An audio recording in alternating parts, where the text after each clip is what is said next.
الحمد للہ رب العالمین الصلاة والسلام علی رسولہ الکریم اما بعد فاعوذ باللہ من الشیطان الرجیم بسم اللہ الرحمن الرحیم یا ایہا الذین آمنوا کتب علیکم الصیام کما کتب علی الذین من قبلکم لعلکم تتقون صدق اللہ العظیم اللہم صلی علی سیدنا و مولانا محمد وعلی آل سیدنا و مولانا محمد وعلی آلہ وبارک وسلم۔ الحمدللہ، جیسا کہ ہم سب جانتے ہیں کہ اللہ تعالیٰ کے فضل و کرم سے ماہ رمضان المبارک آ چکا ہے۔ اس مقدس مہینے کے بہت سے فضائل ہمارے کریم آقا صلی اللہ علیہ وسلم نے ارشاد فرمائے۔ چنانچہ ایک دو احادیث ہم بھی اس حوالے سے سماعت کر لیتے ہیں۔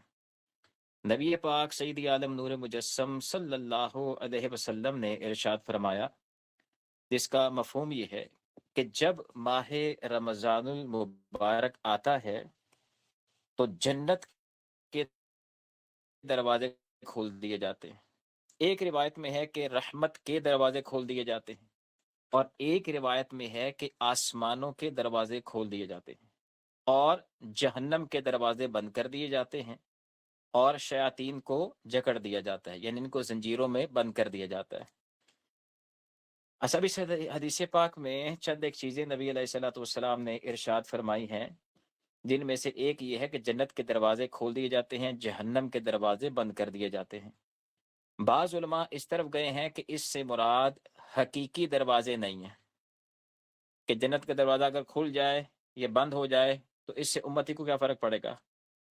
وہ فرماتے ہیں کہ اصل میں اس سے مراد یہ ہے کہ اللہ تعالیٰ اس مقدس مہینے میں چونکہ شیاطین کے حوالے سے مسلمانوں کی حفاظت فرماتا ہے بالخصوص، تو مسلمان اس مہینے میں عبادت کی طرف کثرت سے آتے ہیں۔ یہی وجہ ہے کہ آپ کے سامنے جہاں ایک صف بھی مکمل نہیں تھی نماز میں، آج صف کے مسجد کے اندر پاؤں رکھنے کی جگہ نہیں مل رہی۔ تو کیا ہوتا ہے کہ اللہ تعالیٰ کی فضل و کرم سے اس مہینے میں مسلمانوں کی رغبت عبادات کی طرف بڑھ جاتی ہے۔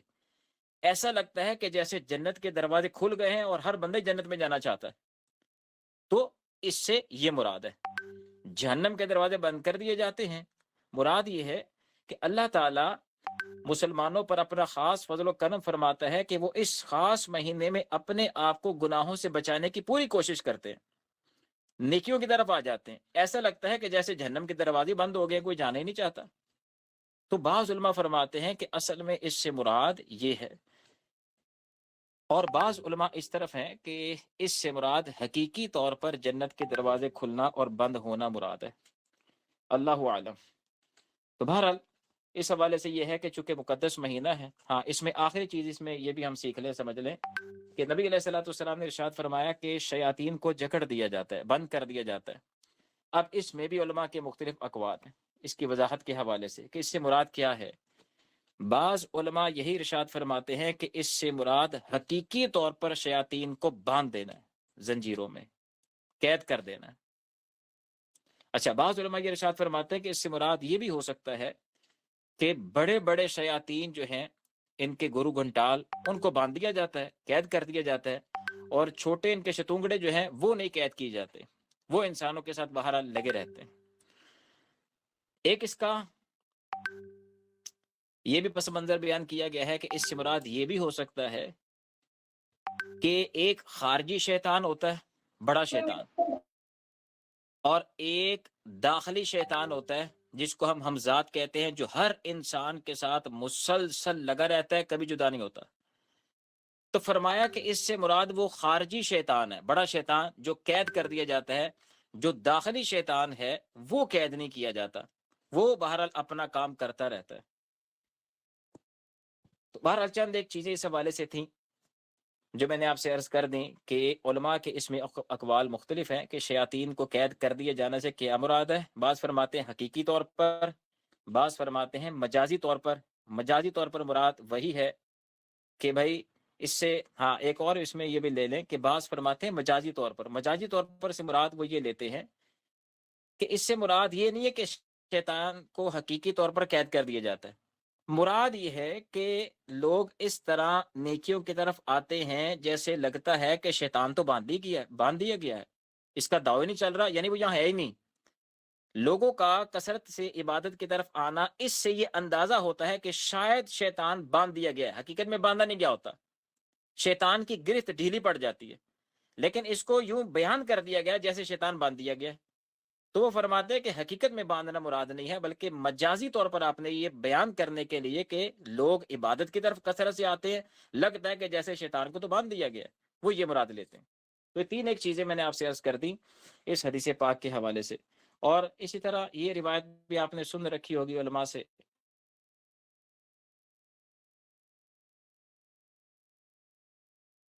کہ اس مقدس مہینے میں ثواب جو ہے بہت زیادہ بڑھا دیا جاتا ہے، نوافل کو ہا کر فرض کرتا ہے، اور ایک فرض کا ثواب 70۔ اللہ تعالیٰ ہم سب کو اس مقدس مہینے کی عظمت کو سمجھنے کی توفیق عطا فرمائے، اور یہ ہے کہ چند ایک دن ہیں، اللہ تعالیٰ اچھے طریقے سے احسن انداز میں ان کو گزارنے کی توفیق عطا فرمائے۔ ابھی دیکھیں، ایسا لگتا ہے کہ واقعتاً میں زمانہ بہت زیادہ ہی سمٹ گیا ہے۔ ابھی کل کی بات ہے کہ جب رمضان المبارک آیا اور میرا سیشن سٹارٹ ہوا، 3 یا 4 کلاسز پچھلے رمضان میں ہوئی، ایسا لگ رہا ہے کہ ابھی پچھلے مہینے کی بات ہے، بالکل بھی پتہ نہیں چل رہا کہ ہم لوگ کتنی تیزی کے ساتھ جو ہے وہ موت کے قریب ہوتے چلے جا رہے ہیں۔ اللہ اکبر کبیرہ۔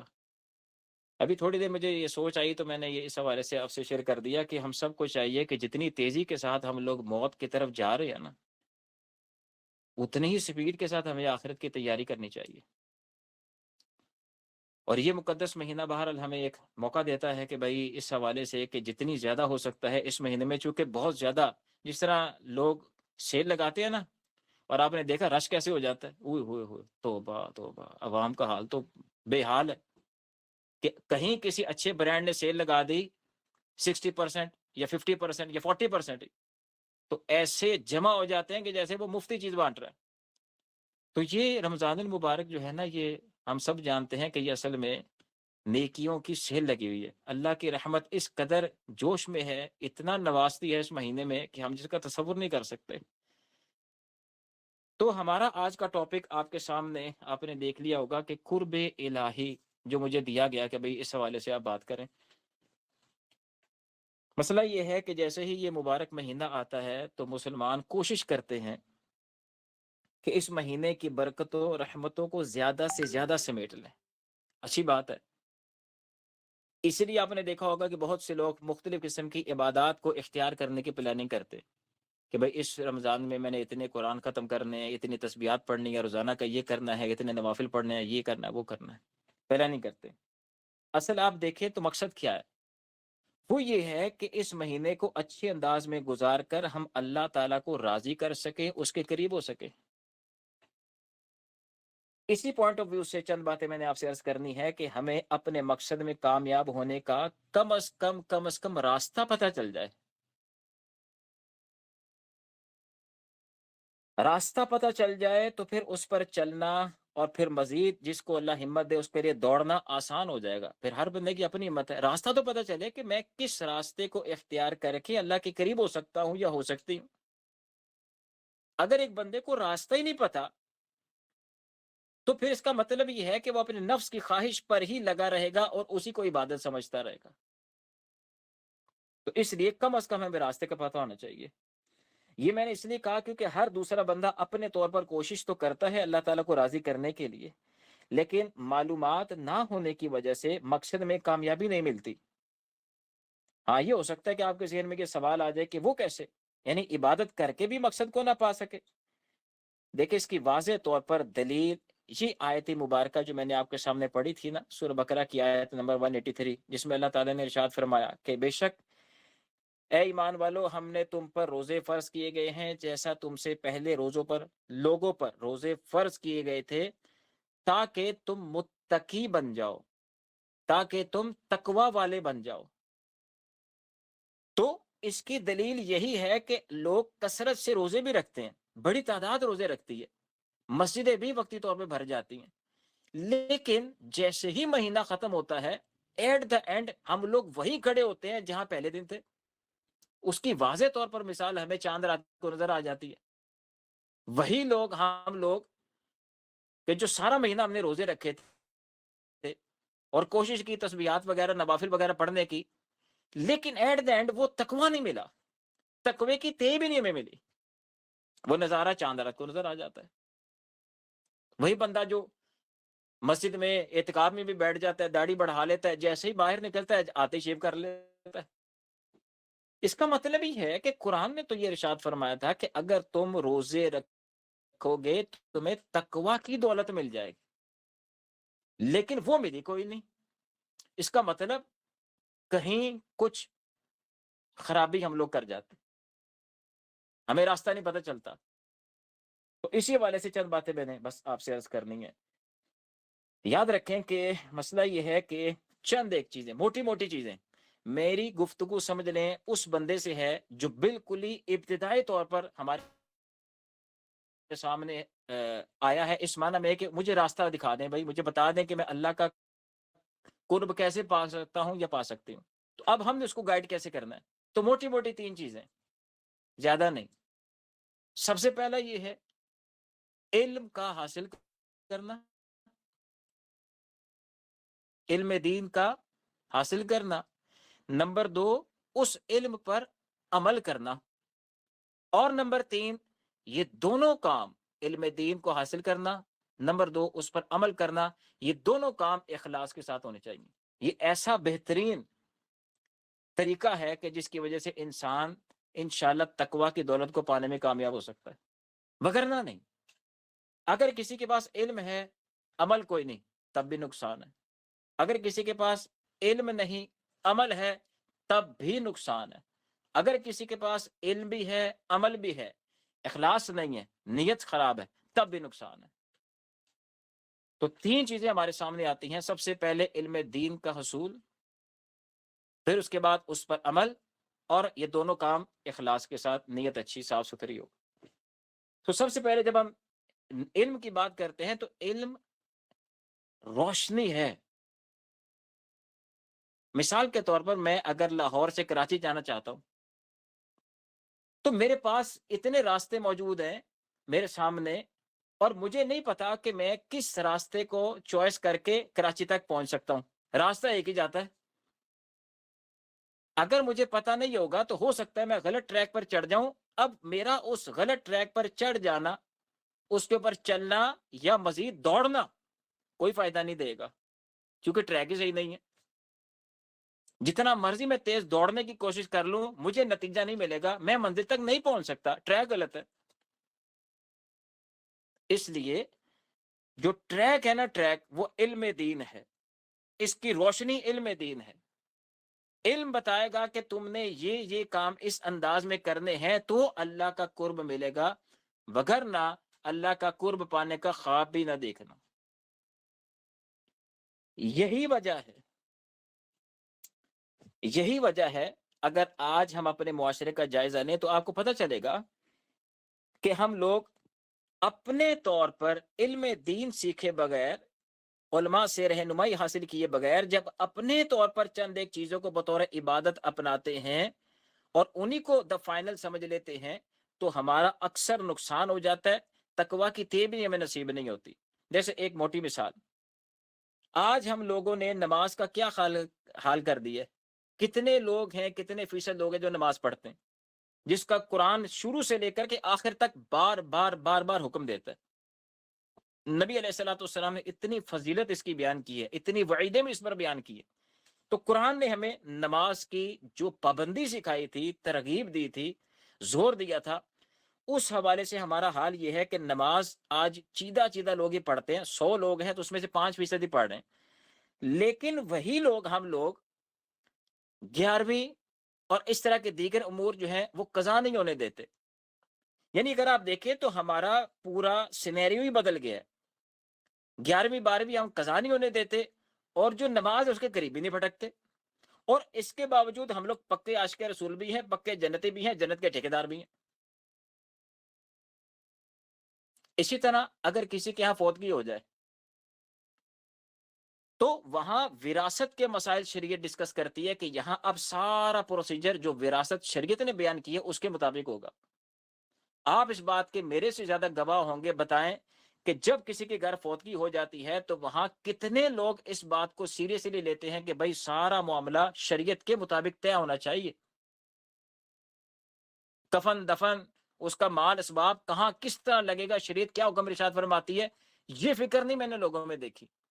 فکر یہ دیکھی ہے کہ کل سوئم 10واں 40واں دیگیں کتنی, کون کون سی, کھٹی میٹھی کون کون سی ہونی چاہیے, سارا زور اس پر لگا ہوتا ہے. اصل کیا تھا کہ وراثت کے مسائل کو ڈسکس کر کے اس کے مطابق جو شریعت نے بیان کی اس کو لیکن نہیں. ہماری سوئم کل 10واں 40واں آپ دیکھیں گے کہ یہ قوم ان چیزوں کو قضا نہیں کرتی, لیکن اصل جو چیز ہے اس کو ادا نہیں کرتی. مسئلہ یہی ہے کہ ہمارا ٹریک, ہم دوڑتے تو ہیں, دوڑ لگائی ہوئی ہے بھائی. شاید وہ سمجھتے ہیں کہ کل کرنے سے سوئم کرنے سے, لوگ تو اب اس کو فرض اور واجب ہی سمجھتے ہیں. اسی وجہ سے جب کوئی بندہ اس کو نہ ادا کرے تو اس کی تو خیر ہی نہیں معاشرے میں, اس کے اپنے خاندان میں. سارے کا سارا سینیریو ہی بدل دی ہے, پیٹرن ہی چینج کر دی.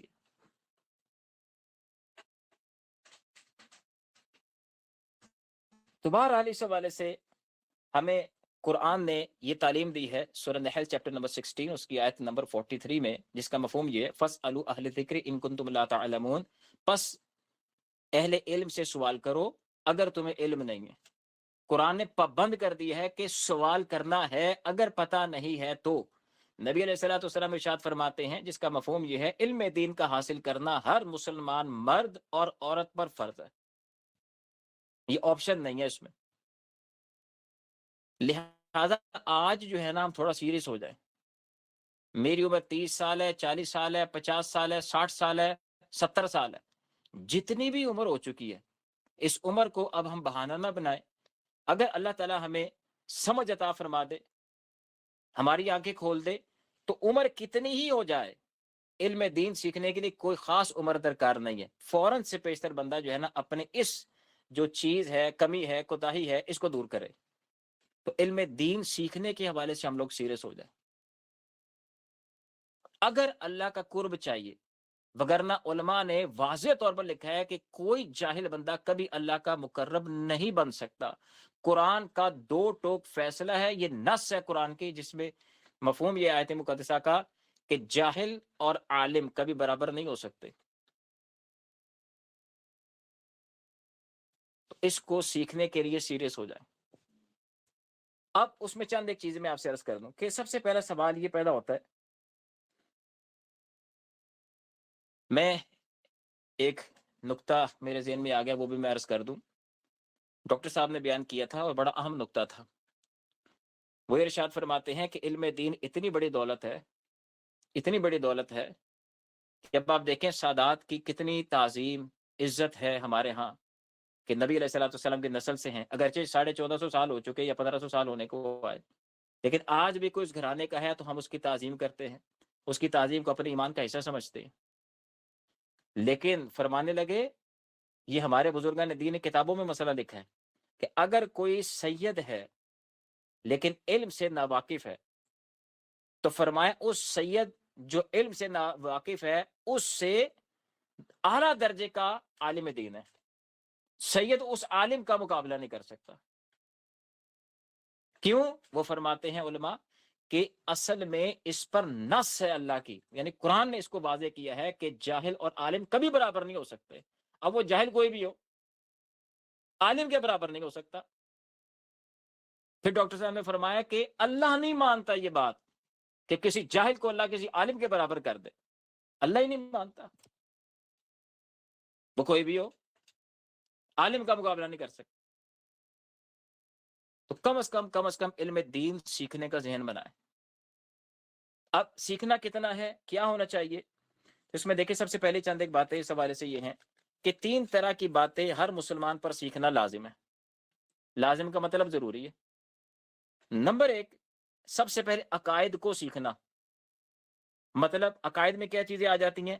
اللہ کے بارے میں عقائد, اللہ ایک ہے, اس کا کوئی شریک نہیں, اور چند ایک مزید باتیں اس حوالے سے، اللہ کے بارے میں، رسولوں کے حوالے سے، کتابوں کے حوالے سے، جن فرشتوں کے حوالے سے، جنت جہنم کے حوالے سے، قیامت کے حوالے سے، مسئلہ تقدیر کے حوالے سے بنیادی باتوں کا سیکھنا یہ ہر مسلمان مرد عورت پر فرض ہے، نمبر 1۔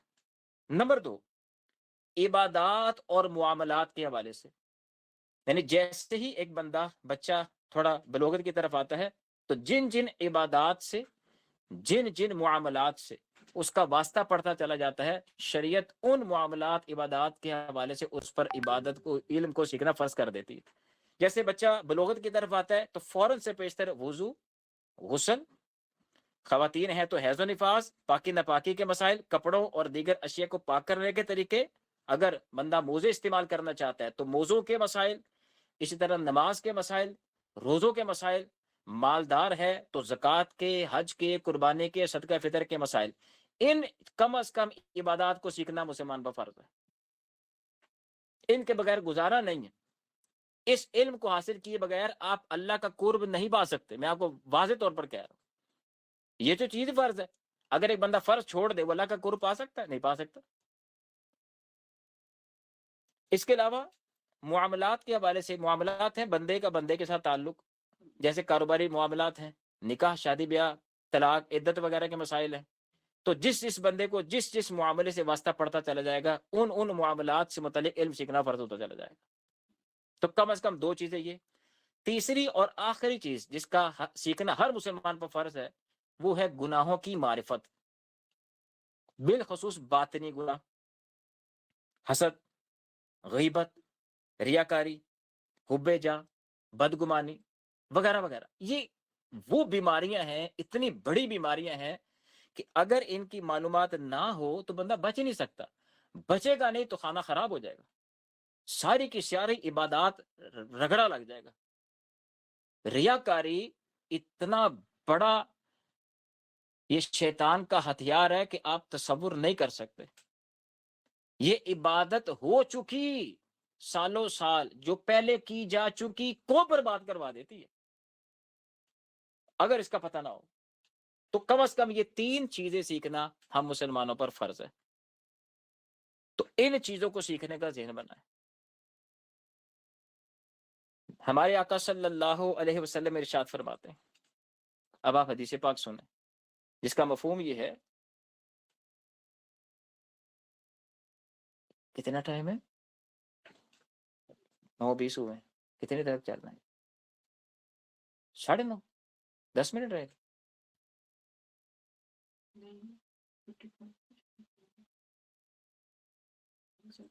45 منٹ، 35 تک ہے نا۔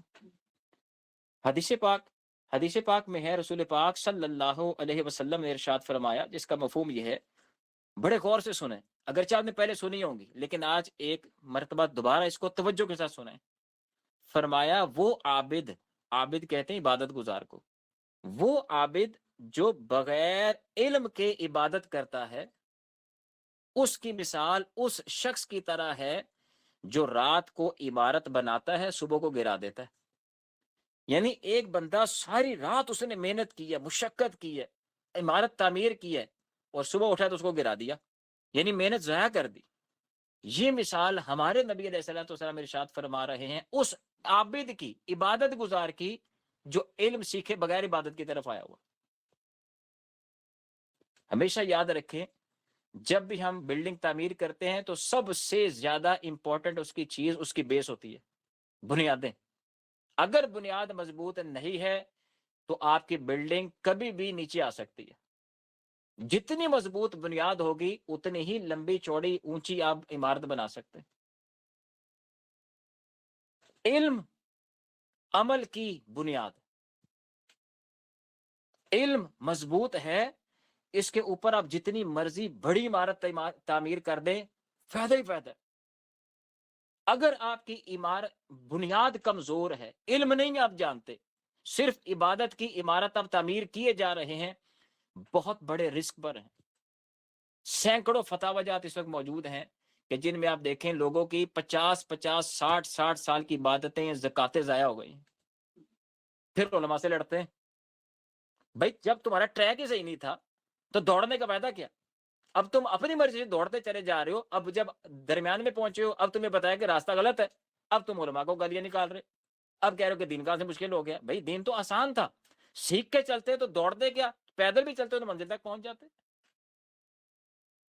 نبی علیہ الصلوۃ والسلام ارشاد فرماتے ہیں، جس کا مفہوم یہ ہے کہ علم کے ساتھ ساتھ تھوڑا سا عمل بھی نفع دے جاتا ہے، اور جہالت کے ساتھ کثیر عمل، بڑے بڑے اعمال کوئی فائدہ نہیں دیتے۔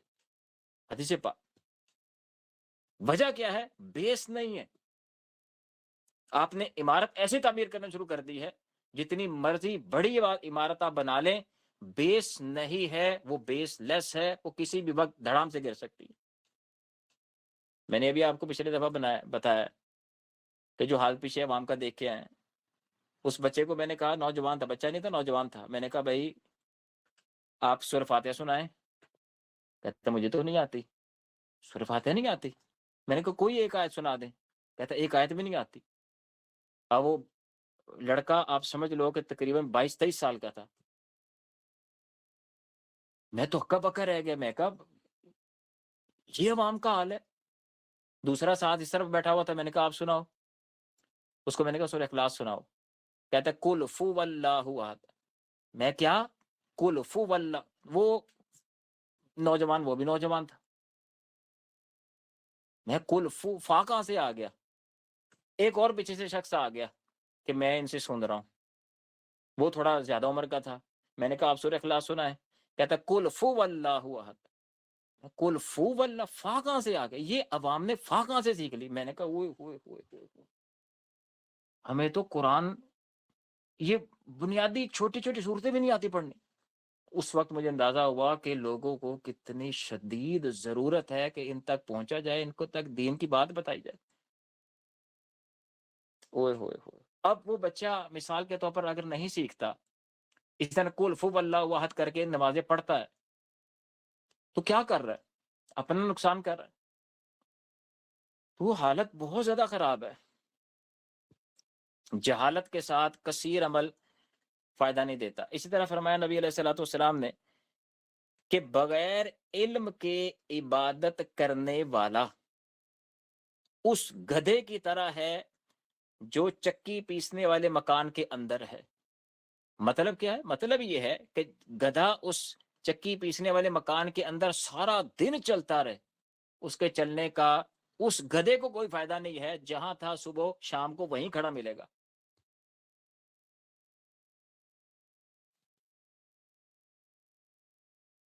اور اسی طرح نبی علیہ الصلوۃ والسلام ارشاد فرماتے ہیں، جس کا مفہوم یہ ہے، وہ دل جو علم اور حکمت سے محروم ہے ویران گھر کی طرح ہے۔ فرمایا دین سیکھتے رہو اور اس کو آگے سکھاتے رہو، جہالت کی موت نہیں مرنا، کیونکہ اللہ جہالت کا عذر قبول نہیں کرتا۔ اللہ اکبر کبیرہ۔ اب آپ خود اسے اندازہ کر لیں کہ ہمیں جانا کہاں ہے اور ہم لوگ کھڑے کہاں پہ۔ اب میں ایک یہاں آپ کو مثال بیان کروں، اگرچہ آپ کو پتا ہوگا، لیکن بہت سے لوگ نئے جوان کرتے ہیں تو ان کے لیے ایک ترغیب بھی ہے۔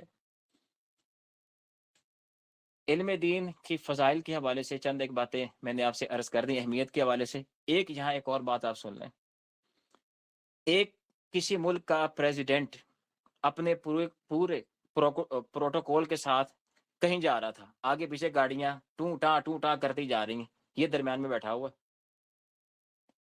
ایک جگہ یہ دیکھتا ہے کہ دور کسی جگہ پر ایک بہت خستہ حالت میں نوجوان، پھٹے پرانے کپڑے، آگے تھوڑی سی چھوٹی سی چھاپڑی لگا کے چند ایک معمولی سی چیزیں اس میں رکھ کے بیچ رہا ہے۔ اس کے دل میں بات آئی، اس وزیر اعظم کے، اس نے گاڑیوں کو رکوا لیا اور خود چل کے اس نوجوان کے پاس پہنچا، اس کے پاس بیٹھا، اس کی حالت دیکھ کے اس کو اور زیادہ ترس آیا۔ اس نے اس کے کان میں چند ایک باتیں کی کہ دیکھ، میں تجھے ایک عمل بتا کے جا رہا ہوں، یہ کام کر کے تو میرے پاس آ جانا۔ اگر تو نے یہ کام کر لیا تو میں تجھے گارنٹی دیتا ہوں میرے بعد والی پوسٹ جو ہے نا اس پر تجھے میں بٹھا دوں گا۔ اس نوجوان کو کام بتایا، کام کو مشکل تھا ہی نہیں، اس کے تو وارے نہیں آ رہے ہو گئے کہ بس یہ کام میں نے کرنا ہے۔ ہاں فرمایا بس یہ کام کر لینا، کر کے میرے پاس آ جانا، میں تجھے اپنے بعد والی پوسٹ دے دوں گا۔ اب میرا آپ سے سوال یہ ہے، وہاں سے وہ پریزیڈنٹ تو چلا گیا، اب اگر وہ نوجوان اسی جگہ بیٹھا رہتا ہے، وہی چھاوڑی لگا کے پھٹے پرانے کپڑوں میں، خوش ہوتا ہے بہت زیادہ، یار کیا کام بتا کے گیا ہے، کام کوئی مشکل نہیں ہے، لیکن کام نہیں کرتا، روٹین وہی رہتی ہے۔ تو اب آپ سے میرا سوال یہ ہے کہ بتائیں وہ نوجوان بے وقوف ہے یا عقل مند آپ اس کو کہیں گے؟ کہ خوش بھرا ہو رہا ہے کہ یار واہ کیا بات ہے، کیا کام کہہ کے گیا، کرتا کوئی نہیں، وہ بے وقوف ہے یا عقل مند ہے؟ آپ کہیں گے بے وقوف نہیں، بے وقوفوں کا بھی سردار ہے۔ اتنا بڑا موقع، اتنا بڑا موقع ہل ہی نہیں رہا، تو آپ نے اس کو دل کرے گا اس کو جوتے مارے، اس کے کپڑے پھٹے ہیں تو اور پھاڑ دیے جائیں، کہ جس کو اتنا بڑا موقع دیا اس نے پھر بھی جو ہے گوانے کی طرف آیا ہوا، پھر بھی اب اس کا ذہن نہیں بن رہا، خوش ہوئے جا رہا۔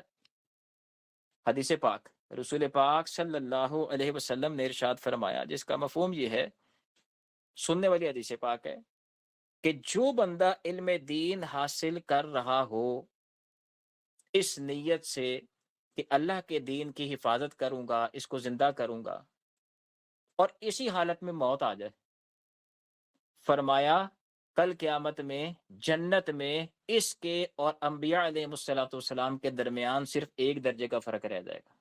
اللہ اکبر کبیرہ، جنت کے کم و بیش 100 درجے، ہر 2 درجوں کے درمیان اتنا بڑا فاصلہ کہ کم و بیش 500 سال کا فاصلہ ہر 2 درجوں کے درمیان۔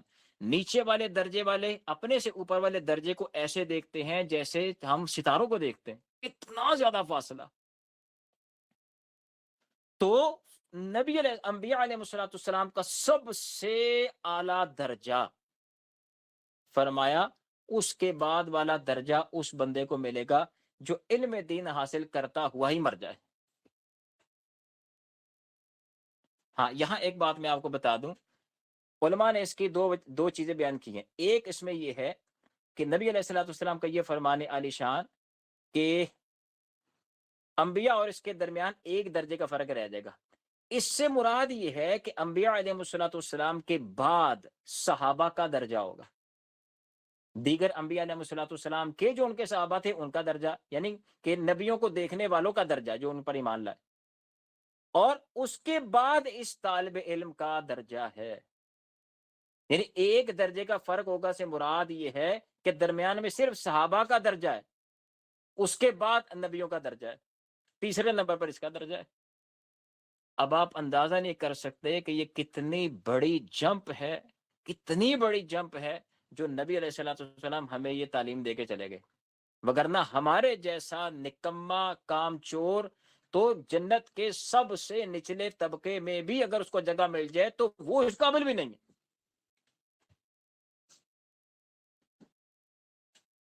حدیث پاک، رسول پاک علیہ السلام ارشاد فرماتے ہیں، ہاں یہ آپ اس کو جب آپ نے یہ سمجھ گئے کہ صرف کام کیا ہے کرنے کا، علم دین حاصل کرنا ہے، وہ میں انشاءاللہ تھوڑی سی میں وضاحت کر دیتا ہوں کہ کیسے حاصل کرنا ہے، کس طرح ہم لوگ سیکھ سکتے ہیں۔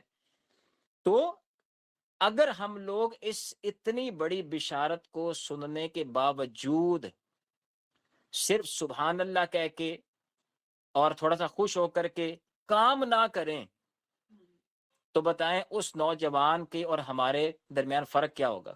اس نوجوان کا نقصان کم، ہمارا بہت زیادہ ہے، کیونکہ ہمیں چانس ایک ہی ملا ہے، ایک مرتبہ موت آ گئی، اس کے بعد خدا کی قسم دوسرا چانس نہیں ملے گا۔ رسول پاک علیہ السلام ارشاد فرماتے ہیں، جس کا مفہوم یہ ہے کہ کل قیامت میں سب سے زیادہ حسرت اس بندے کو ہوگی جس کو اللہ تعالیٰ نے دنیا میں علم سیکھنے کا موقع دیا لیکن وہ حاصل نہیں کر سکا۔ اب آپ بتاؤ نا، کل قیامت میں جب علماء کو، طالب علموں کو دین سیکھنے والوں کو بڑے بڑے درجات اللہ تعالیٰ ان سے نوازے گا.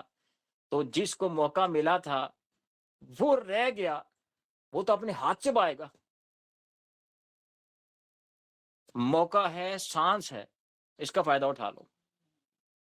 خود سیکھیں، بچوں کو تعلیم دے، اپنی آگے نسل کو تیار کریں، جو آپ کے لیے، میرے لیے، ہم سب کے لیے، ہم اپنی اپنی نسلوں کو تیار کریں تاکہ وہ ہماری نسل ہمارے لیے تو کوئی صدقہ جاریہ بنے. تو بہرحال اس حوالے سے یہ ہے، کرنے والا کام اب یہ ہے کہ یہ مشکل نہیں ہے. اس کے لیے کسی کو، ہمیں اگر کسی کے پاس ٹائم نہیں ہے تو درس نظامی میں داخلہ لینا ضروری نہیں ہے. سب سے پہلی ایک کام تو یہ ہو سکتا ہے کہ جس ادارے کے تحت ہم لوگ، میں اس وقت بات کر رہا ہوں، اتحاد الامہ، اس ادارے کے تحت 20 قسم کے کورسز ہوتے ہیں جس میں کم از کم یہ فرض چیزیں تو کروائی جا رہی ہوتی ہیں. تو اس میں داخلہ لے لیں، دین سیکھنا شروع کر دیں. آپ، ہو سکتا ہے کہ دین سیکھتے ہوئے اگر آپ کو 2 دن ہوئے، اس کے بعد موت آ گئی، آپ طالب علموں میں اٹھیں گے. روایتیں موجود ہے کہ ایک بندہ اللہ کی طرف چلتا ہے لیکن کام پورا نہیں ہوتا، موت آ جاتی ہے، اللہ اس کا کام پورا ہی لکھ دیتا ہے. حافظ حفظ کرنے کی طرف گیا، حفظ مکمل نہیں ہوا، 1 10 12 بھی شاید اس نے حفظ کیا ہو، موت آ گئی، وہ حافظ اٹھے گا. اس لیے بزرگان دین نے فرمایا اگر آپ نے قرض ادا نہیں کسی کا کیا، جمع کرنا شروع کر دو، 5 10 جتنے بھی آپ جمع کر رہے ہو. اب اگر موت آ بھی گئی تو انشاءاللہ اللہ تعالیٰ کل قیامت میں آپ کو بچا لے گا کہ میرے بندے نے کام تو شروع کر دیا تھا.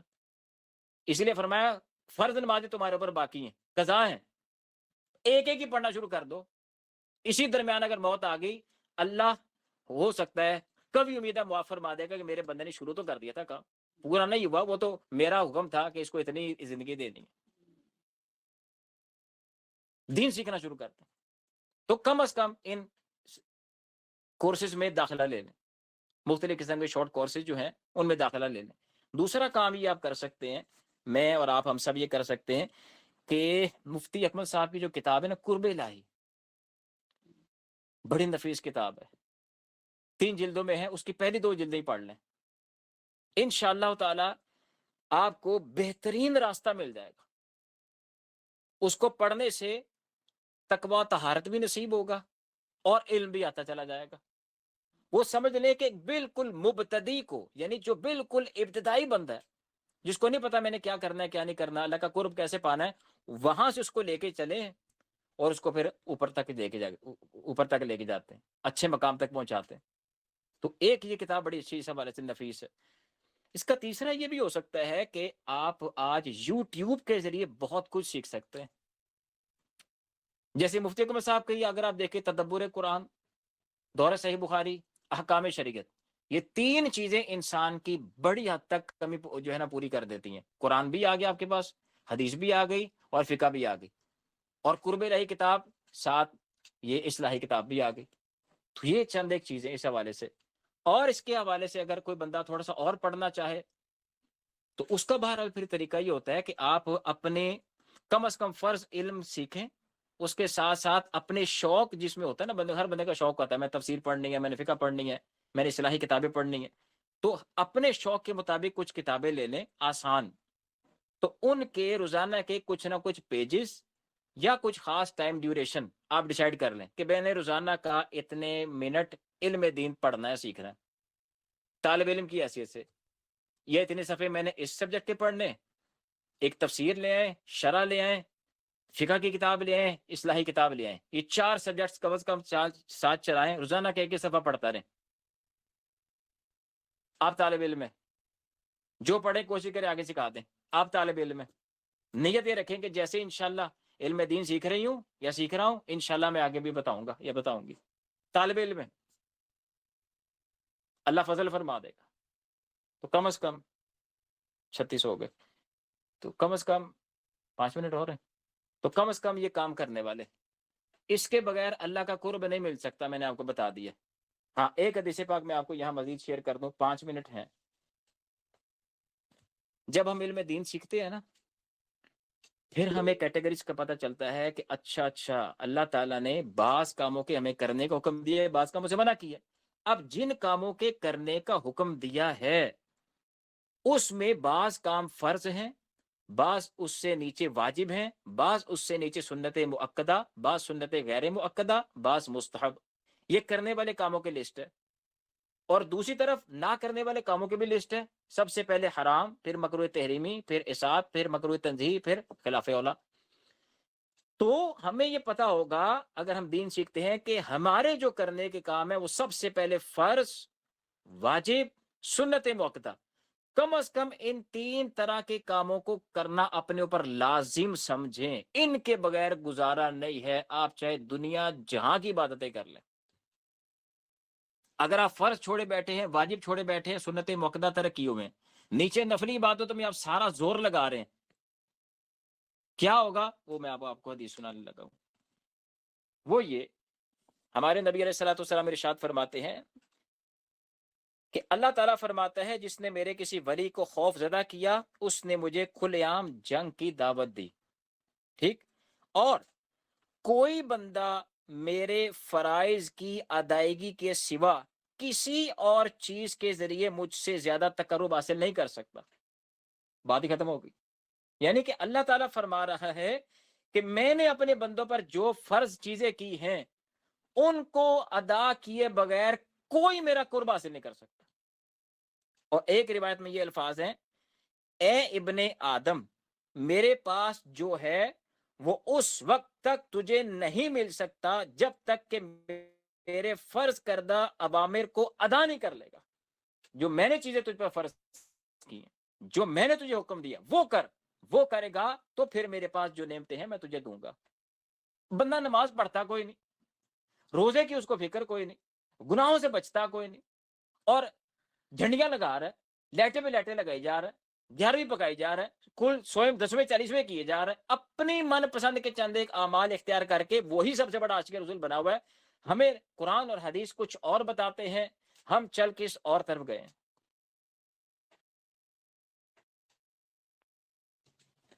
اور جو بندہ فرائض کو چھوڑ کر کے دیگر عبادات کو پہلے پرائیورٹی دے گا، اللہ کے حکم کو پیچھے کرے گا، اس کے بارے میں امیر المومنین سیدنا صدیق اکبر رضی اللہ تعالی عنہ ارشاد فرماتے ہیں آپ کا جب آخری وقت آیا تو آپ نے امیر المومنین سیدنا فاروق اعظم رضی اللہ تعالی عنہ کو بلایا، فرمایا اے عمر اللہ سے ڈرنا اور جان لو کہ اللہ کے کچھ کام دن میں ہیں کہ انہیں رات میں وہ کرو تو قبول نہیں کرے گا، اور کچھ کام رات میں ہیں کہ انہیں دن میں کرو تو قبول نہیں کرے گا. اور خبردار کوئی نفل قبول نہیں ہوتا جب تک فرض ادا نہ کر لیا جائے. حضرت علی رضی اللہ تعالی عنہ ارشاد فرماتے ہیں اگر فرض چھوڑ کر سنت اور نفل میں مشغول ہوگا یہ قبول نہ ہوں گے اور ذلیل کیا جائے گا.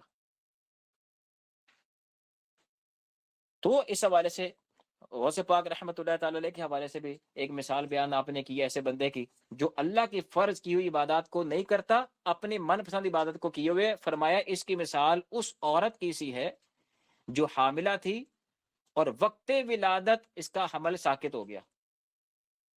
فرمایا کہ پورے 9 مہینے تکلیف بھی اٹھائی اور جب رزلٹ کی باری آئی وہ بھی زیرو. تو فرمایا اس کی مثال اس بندے کی جو اللہ کا فرض چھوڑے بیٹھا ہے اور اپنی پسند کی نفلی عبادتیں اپنائی ہوئی ہیں، تو فرمایا اس کی مثال ایسی عورت کی سی ہے کہ تکلیف بھی پوری، رزلٹ بھی زیرو. اللہ تعالی ہم سب کو علم دین سیکھنے سمجھنے کی توفیق عطا فرمائے، اور جو کچھ میں نے بیان کیا ہے مجھے بھی اور آپ سب کو بھی، ہم سب کو اس پر عمل کرنے کی بھی توفیق عطا فرمائے. آمین یا رب العالمین.